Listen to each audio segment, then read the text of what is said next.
You're 12 years old when they sell you to a brothel.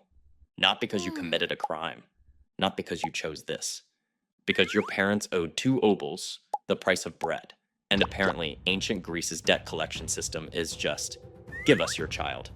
Congratulations, you're a pornai now. The absolute bottom of the sex work hierarchy, where your body costs the same as a loaf of sourdough and your life expectancy is probably dead by 25. Here's what nobody tells you about being a pornai. It's not what they do to you that kills you. It's the math. 10 to 30 clients per day, every single day. That's not sex work. That's an assembly line where you are the product, and the only quality control is, can she still stand? If yes, back to work. If no, they drag you back to your cell and check again in an hour. Your owner, the porno boss goes, doesn't care that you're bleeding, sick, or that the last client broke your nose. You're not a person. You're inventory. And inventory needs to produce profit or it gets thrown out. The brothel keeper's hands smell like olives and wine as he shoves you into your cell for the first time. The door is barely tall enough to crawl through. The stone walls are covered in scratches, dozens of marks where the girl before you counted days she didn't survive to finish. Your room is a stone cell barely large enough to lie down in. No bed, just a mat that's been used by dozens of girls before you, most of whom are already dead. The walls are thin enough that you hear everything.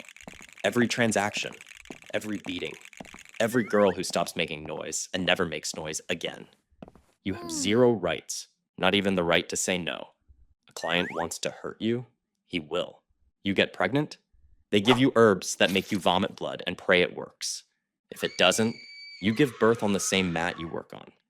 If the baby's a girl, the owner keeps her. If it's a boy, they leave him outside the city walls for the dogs. That's the maternity leave policy.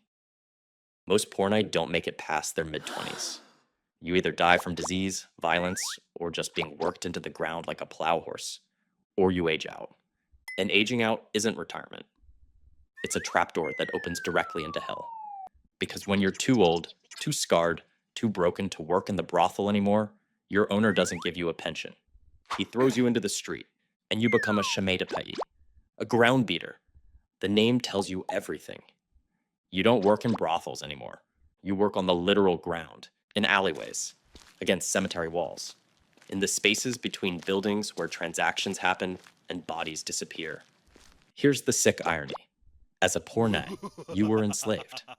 As a chamaitypaí, you're free, which is ancient Greek for nobody gives a shit if you live or die. No protection, no guards. No one to avenge you when, not if, when, a client murders you and leaves your body in an alley. When they find your corpse, if they find it, they don't investigate.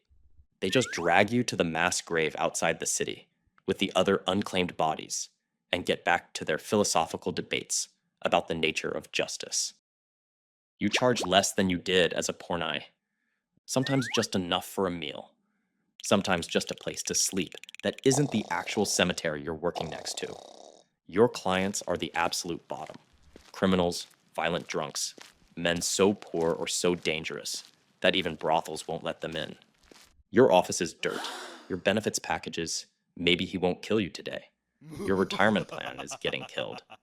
This is where most pornai end up. This is the goal you're working toward. Ancient Greece, where the career ladder is actually a slide into a mass grave. But let's say you're different. Let's say you're young, beautiful, and you learn to play the flute. Maybe someone notices. Maybe they buy you from the brothel and train you as an auletrides. A flute girl. Finally, an upgrade. You're not servicing 30 men a day anymore. You're performing at symposiums, elite drinking parties where philosophers debate the nature of truth, and aristocrats get blackout drunk on wine that costs more than your life. You play music, you dance, you pour wine and pretend their jokes are funny. It's like being a cocktail waitress at an elite club, except the dress code is essentially naked, and your shift ends with gang assault. Because here's the thing about symposiums. They start with Socrates debating ethics and end with 5 drunk aristocrats deciding you're a group activity. You're not just the entertainment. You are the entertainment. They never mention that you're locked in the room, or that you're too young, or that there are 6 of them. You make more money than a pornai. Several drachmas per party instead of 2 obols per client. The clients are wealthier, cleaner, less likely to just murder you. But you're still enslaved. Still property. Still expected to endure whatever happens when the philosophy ends and the grabbing starts. And when you age out or injure yourself dancing, straight back down to pornai, or directly to the ground. The ladder only goes one direction, and it's not up. But let's say you're extraordinarily lucky. Let's say you're not just beautiful. You're brilliant. You teach yourself to read by stealing scraps of poetry. And one day, someone wealthy buys your freedom. Now you're a hetaira, an elite courtesan. And this, finally, is actual freedom. You're not enslaved. You can refuse clients, own property, choose who shares your bed. You charge hundreds or thousands of drachmas, not per hour, per evening. Generals ask your opinion. Socrates listens when you speak. You're Phryne, so beautiful that when they try you for impiety, your lawyer's entire legal strategy is removing your clothes and letting the jury decide if someone this hot could possibly be guilty. Ancient Greece invents pretty privilege as a legal defense 2,400 years before Instagram. You've made it. You're at the top. You're the most educated woman in Athens. Your company costs more than most men make in a year. Except, your children, if you have them, are illegitimate bastards who can't inherit, can't be citizens, can't be anything except living proof that you're still not respectable. You're the smartest person in the room, and your son can't even vote. Congratulations on your freedom. And the moment you lose your beauty, your wit, your novelty, you slide back down, maybe to auletrides if you're lucky. Probably to pornai, possibly straight to the ground, because the ladder is greased with oil and blood, and upward mobility is less than 1%. But downward, that's just gravity. There's one more option. If you're exceptionally lucky, a wealthy man doesn't just want to rent you. He wants to keep you. You become a pallakē, a concubine. He sets you up in a house, supports you financially, visits you regularly. You have one partner instead of dozens. There's stability, sometimes even affection. It's almost like a real relationship. Except you're one argument away from homelessness, and your entire identity is the woman he keeps in the other house. It's like being a wife, except his actual wife gets the house, the inheritance, the legal protections, and the social respectability.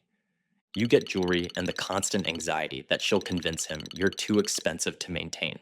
When he gets bored, when he dies and his legitimate sons, the ones who called you aunt while he was alive, show up with guards and give you an hour to pack. The house was never yours. The stability was never yours. The life was rented. And when that happens, you're back on the ladder.